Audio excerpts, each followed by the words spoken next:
pour une nouvelle vidéo aujourd'hui pour parler de l'importance du regard des autres sur notre vie. On se retrouve tout de suite après le jingle. Nous sommes des êtres sociaux. Du coup, le poids que le regard de l'autre a sur nous et sur notre vie est énorme. On n'en a pas toujours conscience, mais en réalité, ça prend beaucoup plus de place que l'on veut bien s'imaginer. L'amour que l'on a pour nous-mêmes dépend beaucoup du regard de l'autre. Pourquoi? Tout simplement parce que dans le regard de l'autre, on se retrouve. Le côté un petit peu, vous voyez, le côté miroir. Si en nous, on retrouve quelque chose de négatif, on va imaginer que le monde est négatif. Et ce qu'on va renvoyer comme image, c'est tout simplement cette même image. Ce que l'autre verra en soi, c'est l'image que nous, on a au fond de notre cœur. D'où l'intérêt de se dire que ce qu'on ressent au fond de notre cœur doit être l'image qu'on a vraiment envie de donner nous-mêmes et sincèrement. Si c'est une fausse image, ça ne marchera pas.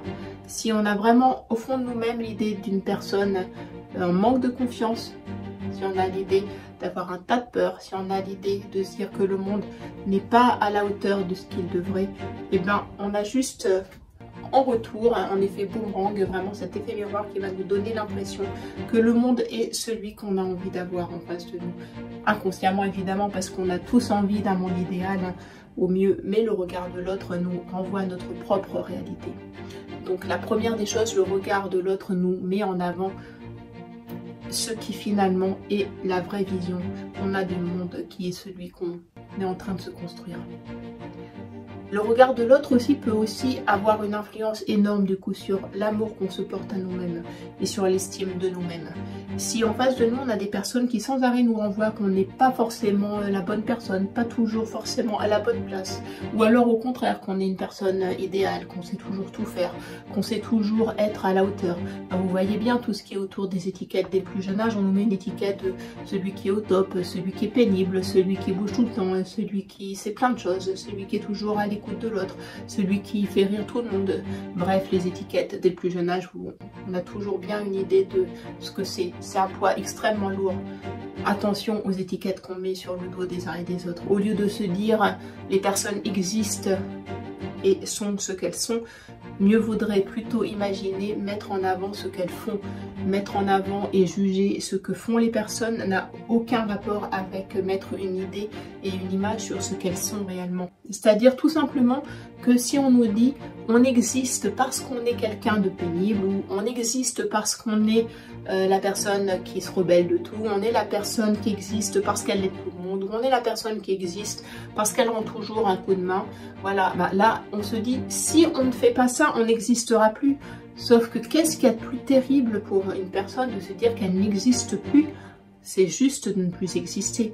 D'où pourquoi les personnes cultivent cette étiquette et font en sorte d'exister parce qu'on a mis cette étiquette sur elle-même. Attention à ça. Mais en attendant, on ne peut pas juger la personne et le fond de chacun. Ça, c'est vraiment très personnel. Et de quel droit on serait amené à juger qui est vraiment chacun au plus profond de soi-même? Attention à faire la distinction entre le être, qu'on ne peut pas juger, qui dépend de chacun, et le faire, qui là est jugeable. Ensuite, le regard de l'autre, c'est aussi souvent parce qu'on a des choses étranges au fond de nous, qui nous font que pour exister, on a tellement peur d'être tout seul, on est des êtres sociaux par nature. Et se sentir seul, c'est quelque chose de juste pas acceptable, de terrible. Et de se dire, mince, si je ne fais pas ce que l'autre attend de moi, je risque de me retrouver toute seule, de me retrouver abandonnée. Ça, c'est une peur qui fait partie de nous en soi. Dès la naissance, on a cette peur de l'abandon très rapidement qui arrive.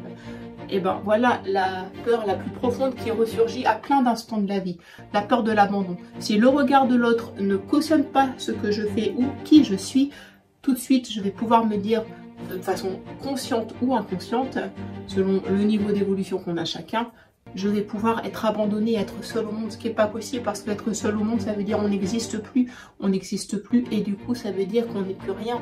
Si on n'est plus rien, on n'a aucune raison de vivre. Voilà pourquoi encore l'intérêt et le regard de l'autre est si important pour nous. À côté de ça, le regard de l'autre ne doit pas nous empêcher d'exister. Ayez toujours ça à l'esprit. Le regard de l'autre, oui, est essentiel pour avancer, mais n'oublions pas qui on est au fond de nous.